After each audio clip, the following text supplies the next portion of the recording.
బొక్కలో వెయ్యాలి ఏ చెప్పుతో కొట్టాలి అని అడుగుతున్నాడు ఆయన ఈ తప్పు చేస్తున్నాడు.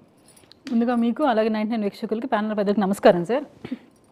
గట్టిగా మాట్లాడితే వెంకటరెడ్డి గారు కానీ వైసీపీలో ఉన్న క్యాడర్ కానీ అబద్ధాలు నిజమైపో. ఫస్ట్ థింగ్ అది గుర్తుపెట్టుకోవాలి. వెంకటరెడ్డి గారు ఇంత ఆవేశంగా మాట్లాడుతున్నారు కదా, ఇలాగే చాలా ఇష్యూస్ రాష్ట్రంలో జరిగినప్పుడు ఇంతే ఆవేశంగా వాటిని కూడా మాట్లాడి ఉంటే ఈరోజు ఈయన ఆవేశాన్ని నేను అగ్రి చేస్తాను సార్. ఇప్పుడు టీటీడీలో నెయ్యి సక్రమైన నెయ్యి వాడలేదు, కల్తీ జరిగింది, లడ్లు నాణ్యత తగ్గింది, ఈ విషయాల ఆరోపణలు ముందు రాలేదా? నాణ్యత తగ్గిందన్న విషయం అందరికీ గమనించాం. ఆ నాణ్యత తగ్గడం వల్లే జనాల్లో ఒక డౌట్ వచ్చింది. కానీ దానికి గల కారణాలు మాకు అన్వేషించడానికి మీరు అవకాశం ఆడిస్తున్నారు. ఏదైనా ఒక సమస్య ఎత్తుకొని మేము పోయి టీటీడీ గరుడ విగ్రహం దగ్గర నిలబడితే ముందస్తు అరెస్టులు, ముందస్తుగానే అరెస్టులు. అసలు నీకు సమస్య దగ్గరికి వెళ్ళడానికి ఆస్కారం ఎక్కడుంది? అక్కడ జగన్మోహన్ రెడ్డి గారు ఏమో నిబద్ధతగా పరిపాలిస్తారు. జగన్మోహన్ రెడ్డి గారికి టీటీడీకి సంబంధం ఏంటి? వెంకటరెడ్డి గారి పాయింట్. నిజంగా టీటీడీకి జగన్మోహన్ రెడ్డి గారికి సంబంధం లేకపోతే తన కుటుంబ సభ్యులకి తనకు అయిన వాళ్ళకి పెద్ద పదవులు కట్టబెట్టడం ఎందుకు? అంటే ఆయన పేరు ఏమి సుబ్బారెడ్డి గారు అనేవారు కానీ కరుణాకర్ రెడ్డి గారు అనే వ్యక్తి కానీ ధార్మిక సంస్థకి ఏమి ఇంతవరకు సేవలు అందించారు సార్? వాళ్ళు నీకు బంధువులు కాబట్టి నువ్వు ఏం చెప్పినా చేస్తారు కాబట్టి, టీటీడీ ఫండ్స్ నువ్వు యూటిలైజ్ చేసుకోవడానికి అవకాశం ఇస్తారు కాబట్టి నీకు ఇష్టం వచ్చిన వాళ్ళకి ఎంతమంది దర్శనం చేసుకోవచ్చు, నీకు ఇష్టం మతాధిపతులకి నువ్వు ఈ ల్యాండ్స్ ఇవ్వచ్చు, కబ్జా చేసుకోవచ్చు, ఏం టీటీడీ డబ్బులు ఏవైతే ఉన్నాయో వాటిని తీసుకొని కింద ప్రాజెక్టులు కట్టించుకోవచ్చు. నీకు నచ్చినట్టు నువ్వు పరిపాలన చేసుకోవడానికి దీంతో జంతువుల కొవ్వు కలిసిందని చెప్పి కొవ్వెక్కి మాట్లాడినటువంటి వ్యక్తుల గురించి మనం డిస్కస్ చేద్దాం. కొవ్వెక్కి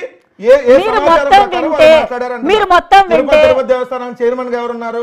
సుబ్బారెడ్డి గారికి ఇచ్చారు. సుబ్బారెడ్డి గారి కంటే పెద్ద భక్తుడు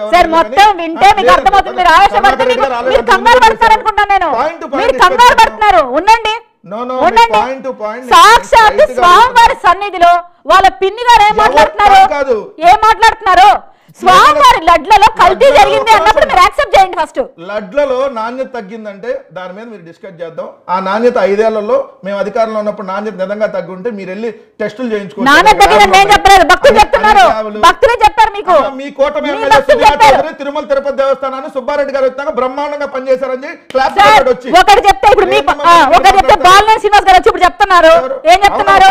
జగన్మోహన్ రెడ్డి చెప్తారు లేదా? ఇప్పుడు నేను గతంలో ఉన్నప్పుడు చెప్తున్నారు, మీ అధికార ప్రతినిధులు చెప్తున్నారు. మీరు అలాంటి మాటలు అనకండి. మీ ప్రభుత్వంలో తప్పు జరిగింది. First you have to accept that. You have to accept that. అంతే. మీరు ఆ మాట అనకండి. మీ ప్రభుత్వ హయాంలో జరిగింది. నేను డేట్ చెప్తాను. పవన్ కళ్యాణ్ ముఖ్యమంత్రిగా ఉన్నప్పుడు జరిగింది. చంద్రబాబు నాయుడు టెస్ట్ కు పంపించినప్పుడు జూలై 17th మేము ఆథరైజ్ చేసిన కంపెనీకి కాదు టెస్ట్ చేసింది. మీరేదైతే పెట్టారో, మీరేదైతే టెండర్లు పాడారో, ఈ టెండర్లు ఎవరు కూడా ఎవరికి వ్యక్తిగతంగా ఎవరు గతంలో ఉన్న వాళ్ళకి ఎందుకు ఇవ్వలేరు? గతంలో ఉన్న వాళ్ళకి ఎందుకు ఇవ్వలేరు? గతంలో ఎన్నో ఏళ్లుగా ఉన్న వాళ్ళకి 6 నెలలు కాదు 50 ఏళ్లుగా ఉన్న కంపెనీ టెండర్లు ఎవరు కోట్ చేస్తే మీరు గట్టిగా అరిస్తే అబద్ధం నిజమైపోదు. జగన్మోహన్ రెడ్డి గారు కమిషన్లకు కక్కుర్తి పడి 320 రూపాయలకు ఒక చీప్ క్వాలిటీ గీని స్వామివారి ప్రసాదం రిప్లేస్ చేశారు. You have to accept that. ఈ రోజు రాష్ట్రంగా సార్ మొత్తం దేశం మొత్తం మీద వ్యతిరేకత ఉంది జగన్మోహన్ రెడ్డి మీద. కొవ్వుందని కొవ్వెక్కి మాట్లాడిన వ్యక్తులు ప్రజలు నేలన పడేసారు మిమ్మల్ని. ఇంకా సిగ్గురాట్లేదు మీకు. సిగ్గురాట్లేదు. ఈ రోజు సార్ వర్మ గారు మేము ఎన్ని డిబేట్స్ వచ్చాము? ఎన్ని డిబేట్స్ వచ్చాను? మేము ఓడిపోతే 40% ఓట్లు వచ్చినాయి. మేము ఓడిపోతే ప్రజలకి మేము తప్పు చేసాం.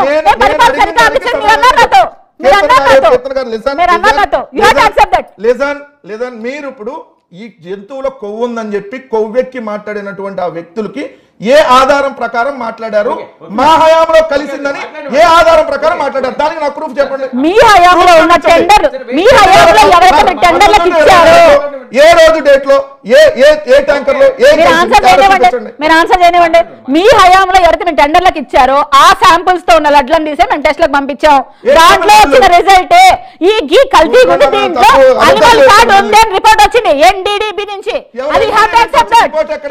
ఏదైతే ఏఆర్ ఫుడ్స్ కు సంబంధించి నేను చూపించాను జూలై నెలలో జూలై 12వ తారీఖు తీసుకున్న అవునండి టెండర్లు మారాలి కదా అక్కడ ఈవో అపాయింట్ అయిందే ఈవో అపాయింట్ అయితే 15th ఈవో అపాయింట్ అయ్యాడు భూమన కరుణాకర్ రెడ్డి గారు రిజైన్ చేశారు సార్ ఇదే ఈవో ఇదే నెయ్యి పెట్టి అబ్బా అద్భుతంగా వాసన వస్తుంది అన్నాడు సార్ తెలుసా సార్ వాసన కనిపెట్టేస్తామా వచ్చినప్పుడు మారింది మొన్న వెజిటబుల్ ఫ్యాట్ అంటాడు ఇవాళ జంతువుల ఫ్యాట్ అంటాడు రేపొద్దున ఈవో శామల ఫ్యాట్ మీరు ఒకరితో మాట్లాడించగలిగితే ప్రయత్నం చేయండి ఇది తిరుమల అదే ఈవో మాట్లాడొచ్చు ఆ రాజకీయ మమ్మల్ని ఆరోపణ చేయొచ్చు నేను చేయొచ్చు ఇది రాజకీయ ఆరోపణ కాదు హైందవ ధర్మాన్ని కాపాడాలనే ప్రయత్నం హైందవ ధర్మాన్ని కాపాడాలనే ప్రయత్నం నేను సర్వనాశం అయినారు స్వామి వారి ప్రసాదాన్ని కల్తీ చేసే ప్రతి ఒక్కడు ఎవరైనా సర్వనాశనం అవుతాడు సార్ కల్తీ చేసే ప్రతి ఒక్కడు జంతువుల కొవ్వు నా వాయిస్ వినకుండా వెంకటరెడ్డి గారు అరుస్తున్నారు అతి త్వరలో సర్వనాశనం అవుతారు ఎమోషన్ బ్లాక్మెయిల్ కాదు ఇక్కడ చేయాల్సింది సార్ ఎమోషన్ బ్లాక్మెయిల్ కాదు చేయాల్సింది వాస్తవాలు చెప్పాలి వాస్తవాలు మాట్లాడండి ఇక్కడ చంద్రబాబు నాయుడు ముఖ్యమంత్రి ప్రూఫ్ జరిగింది ఒక సీఎం ఒక CM baseless elevation useless and baseless ఇంకా